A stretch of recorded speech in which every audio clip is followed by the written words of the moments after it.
High Fox ভিনরাজ্য Bangla চ্যানেলে তোমাদের সকলকে স্বাগত। আজ আবারও চলে এসেছি নতুন এক ব্লগ নিয়ে। জায়গাটি পুনের একটি ছোট গ্রাম, নাম ওয়াদগাঁও সিন্ধে। দেখতে থাকো।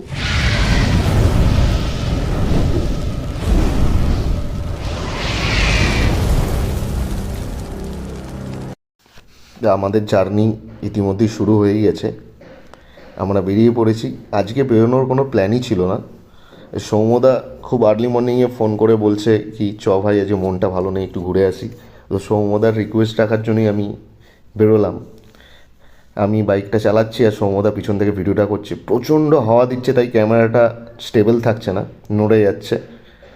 এই যে তোমরা দেখতেই পাচ্ছ পুনের রাস্তা কেমন। তা এটা যদিও গ্রামের দিক পুনের, তাও গ্রাম মানে বেশ ডেভেলপ। রাস্তার দুপাশে সবুজে ঘেরা, আশেপাশে ছোট ছোট পাহাড় টিলা দেখা যাচ্ছে। এই যে একটা মোড় এলো, এখান থেকে আমরা সোজা যাব, এর পরের মোড় থেকে আমরা ডান দিকে বেঁকে যাব। আমরা চলে এসেছি আমাদের ডেস্টিনেশনে। জায়গার নাম ওয়াদগাঁও সিন্ধে মহাশ্মশান। যদিও আমরা আগে জানতাম না এটা শ্মশান, এখানকার এক ভদ্রলোক আমাদের জানালেন কি এটা শ্মশান। তা আমরা বিশ্বাস করতে পারিনি। তার কারণ হলো এত পরিষ্কার জায়গা শ্মশান, মানে এটা ভাবার বাইরে। আমি তো এর আগে এত পরিষ্কার শ্মশান কখনো দেখিনি। এই যে মন্দিরটা দেখতে পাচ্ছ, এটা শিব ঠাকুরের মন্দির, আর এর পিছনেই ঠিক একটা আরেকটা মন্দির আছে, ওটাই নতুন হয়েছে, ওটাও শিব ঠাকুরের মন্দির। তো ওটায় আমরা যেতে পারিনি, কারণ রাস্তাটা খুবই বাজে ছিল। এখনও রাস্তা তৈরি হয়নি, রাস্তা হচ্ছে। আর এই যে দাহ করার যে জায়গাটা দেখতে পাচ্ছ, এটাও এতটাই পরিষ্কার, একটা গাছের পাতা অবধি পড়ে নেই এই পুরো এরিয়াটায়। আর এটা হলো একটা ড্যাম্প, এই বাঁ সাইডে ড্যাম্পের ওপর ছোট একটা ব্যারেজ করা আছে।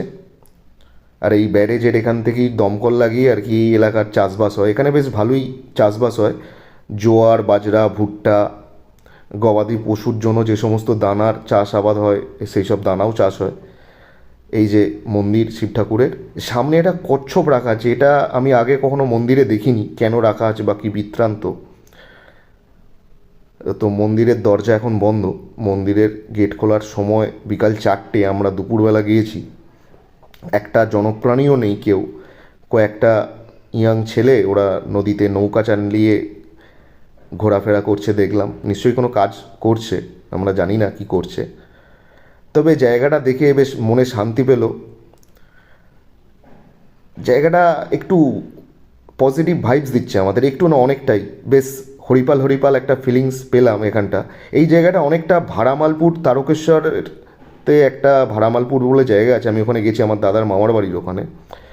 তো ওই জায়গার সাথে অনেকটা মিল পেলাম, যে কচুরিপানায় ভর্তি, আর জলটা খুবই ক্রিস্টাল ক্লিয়ার, একদম কাঁচের মতো জল। এবার তোমাদেরকে ব্যারেজটা দেখানোর আমি চেষ্টা করব, ব্যারেজটা কীভাবে হয়েছে। ব্যারেজকে এত কাছ থেকে আমি এর আগে কখনো দেখিনি, যদিও এটা অনেক ছোট ব্যারেজ। এই যে দেখো তোমরা দাহ করার জায়গাটা কতটা পরিষ্কার।